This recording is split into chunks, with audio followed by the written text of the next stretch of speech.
Бул кинодагы аялдар жөнүндө. Качан элде жашайбыз экөөбүз? Башторутта чай куйчу. Ооба, мага келгенде эле башың кайнай түшөт. Кинодо ошол ушундай бир өрт аял өзүнүн ошол үйдө ушу оюмду ишке ашырайын, ушу күйөөмдү бир тарбиялап алайын деген ушундай тиричилик үчүн күйүп бышкан, үй бүлө үчүн күйүп бышкан өрт аялдын образы бар. Ошол эле учурда ушундай токтоо, ушундай бир эстүү бизде аялдар болот. Сабырдуу, анан кой деп өзүнүн кызыкчылыгын ары түртүп, башка кызыкчылыкты менен эсептешкен ушундай бир асыл сапаттуу да аялдар болгон да. Аны да көрсөткүм келди. Негизи бул жерде үй бүлөнүн алдындагы жоопкерчилик.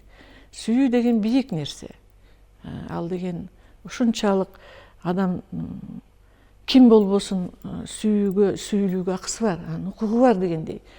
А бирок ошол эле учурда үй бүлөлүк баалуулук, үй бүлө алдында жоопкерчилик деген нерсе бар. Моралдык жоопкерчилик деген. Ушунун баардын кагылыша келгенде, анан үй бүлөлүк баалуулукка артыкчылык берилип атпайбы? Анан дагы бир нерсе, килемчилик бизде ушундай бир чоң өнөр болгон. Килемчи ошо бирөөнүн үйүнө барып, ошонун килемин токуп отурганда, кээ учурда ошол килемдеги өң түстөрдүн жаралышы, ошо килемдинге мындай көрк берчү нерселердин жаралышы, айрыкча түстөр, жиптердин түстөрү, ошол үйдөгү атмосферага, ошол үйдөгү мындай ынтымакка, же ошол үйдөгү мындай чыр-чатакка, ошол үйдөгү адамдардын мүнөздөрүнө дагы байланышып кетет экен да. Ошо күзгү сыяктуу чалдырып коет экен да, көрдүңүзбү? Ошол үйдө килем токуп атат, ошо кинодо. Баягы күйөөсү менен аялы урушуп кеткенде, баягы токмокту туура эмес уруп алып, эришти үзүлүп атат да, эриш, улам үзүлүп калып атат, эриш жип. Килемдин артында түйүндөр көбөйүп атпайбы, көрдүңүзбү? Түшөлтүп атат килемчиничи.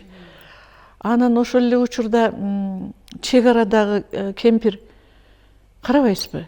Ким өзүнүн ошо килемине күн түстүү биздин желектин сүрөтүн салат, тарттырат. Бул мекенчилдиктин аябай чеги да бул дагычы. Ал да ошол чек арачынын көкүрөгүндөгү маселеси, тилеги, кыялы. Мен ушундай бир биздин желегибиз бар килемди мен илип койсом, кандай жакшы. Өзүнө ошонун коргоо издеп атат да.